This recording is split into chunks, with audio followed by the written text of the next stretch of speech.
This was not supposed to happen. Kawhi Leonard and Paul George were supposed to beat the Nuggets in 4 or 5 games, advance to the conference finals, and square off against my team, the Los Angeles Lakers led by LeBron James and Anthony Davis, for a historic, star-studded battle of LA. It was going to be one for the books that might have proven who held that title as best player in the NBA, Kawhi Leonard or Alex Caruso. Kawhi Leonard or LeBron James. But that is an alternate universe. And what actually happened is that Pandemic P and Quiet Kawhi blew a 3-1 lead to a young, yet hungry, resilient Nuggets team led by the Joker, my favorite center in the league, and Jamal "Ballin" Murray. It's flat out unacceptable.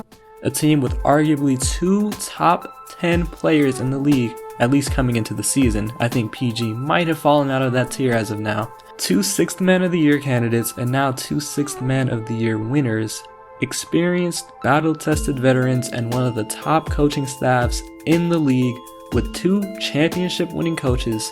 That team blew a 3-1 lead to a team that was led by players in their first or second playoff run. A tremendous amount of credit goes to the Denver Nuggets from my end. Coming back from 3-1 twice in the same postseason in back-to-back rounds is insane. I can't wait to see how they fare against my Lakers. But this was an extremely underwhelming performance from the Los Angeles Clippers. Unless you're a Lakers fan like me, because man, I was ecstatic. I was trolling hella people on IG. The Clippers flat out choked from top to bottom.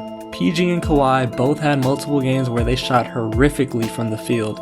PG more so than Kawhi, but they both choked to the 3rd degree in Game 7, where they scored a combined 25 points, shot a combined 10 of 38 from the field, and had a combined plus-minus of -41. It pains me to say this about Kawhi because he's a San Diego State alum, but it has to be said. Your 2 superstars cannot perform like that on multiple instances in the playoffs, especially if you want to be known as the King of LA. Their dynamic bench duo of Montrezl Harrell and Lemon Pepper Lou were about as quiet as a mouse this series, whose performances came nowhere near to their play in the regular season, though Montrez actually did show up in Game 7.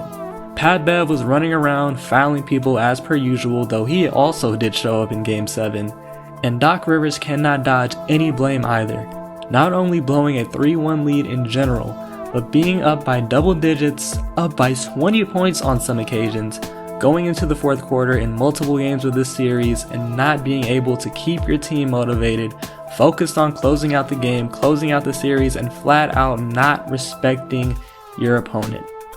That spoke to the inability of Doc Rivers to be a leader of men this series.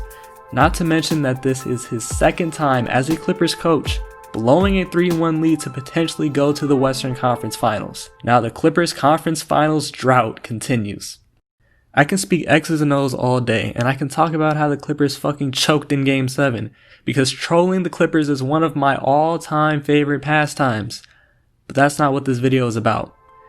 This playoff shortcoming has put the Clippers in a very precarious position moving forward. Lou Williams is already 33 years old and isn't getting any younger. Montrezl Harrell is an unrestricted free agent this coming offseason, and we can expect him to command much more than $6 million, that price tag that he's been making over the past 2 years. When Paul George was traded to the Clippers, he had 3 years left on his contract, the residual of the one he signed with OKC in 2018, and he has a player option for the 3rd year, allowing him to become an unrestricted free agent in 2021, if he so chooses. This past offseason, Kawhi Leonard signed a 3-year, $103 million deal with a player option for the 3rd year. With this first year done and dusted, he only has 1 more guaranteed year on his contract before he can opt out to be an unrestricted free agent in the summer of 2021. Meaning, Kawhi Leonard and Paul George can possibly become unrestricted free agents in the very same offseason. With that being said, the Clippers already came into the 2019-2020 season with a short championship window. Needless to say, that window just got even smaller. Marcus Morris, Montrezl Harrell, and Reggie Jackson will all be unrestricted free agents this offseason. They will have minimal cap space and they won't have bird rights on Marcus Morris or Reggie Jackson, so they can't go over the salary cap to sign them. The Clippers do have bird rights on Montrez, so they can pay him however much they want. But he most definitely will get a big payday from some team out there, especially in a weak free agency class where he's one of the best players on the open market.